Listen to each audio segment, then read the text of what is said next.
ഹൃദയത്തോട് ചേർത്ത് വെക്കാം. Bombay gold and diamonds.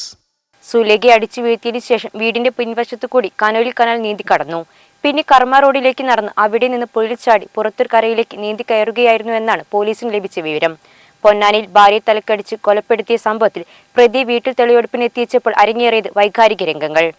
പൊന്നാനിയിൽ ഭാര്യയെ തലക്കടിച്ചു കൊലപ്പെടുത്തിയ യൂനുസ് കോയയെ രാവിലെയാണ് സംഭവസ്ഥലത്ത് തെളിവെടുപ്പിനായി എത്തിച്ചത്. യൂനുസിനെ തെളിവെടുപ്പിനെത്തിക്കുന്നതറിഞ്ഞ് വൻ ജനക്കൂട്ടം സ്ഥലത്ത് തടിച്ചുകൂടിയിരുന്നു. നാട്ടുകാരുടെയും വീട്ടുകാരുടെയും പ്രതിഷേധം കണക്കിലെടുത്ത് വൻ പോലീസ് സന്നാഹത്തോടെയാണ് തെളിവെടുപ്പിന് കൊണ്ടുവന്നത്.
ഞങ്ങള് കൊഞ്ഞുമ്മാനെ ഇല്ലാതാക്കിയത്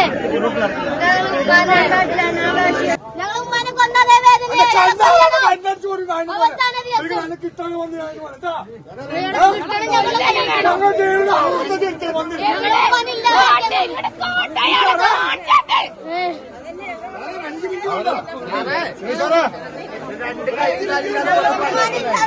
അതേപോലെ വേദന അനുഭവിച്ച് തൂക്കിലേറ്റണം.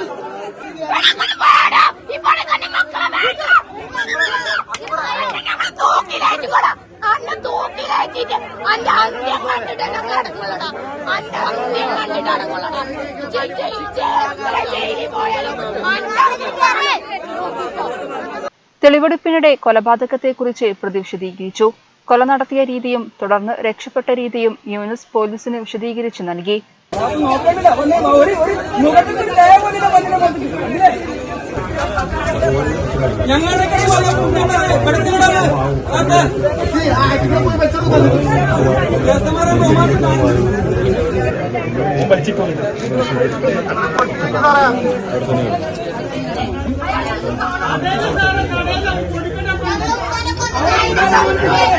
കഴിഞ്ഞ ദിവസം വൈകുന്നേരം യൂനുസിനെ കോടതിയിൽ ഹാജരാക്കിയപ്പോൾ നിരവധി ആളുകൾ കോടതി പരിസരത്തും തടിച്ചുകൂടിയിരുന്നു.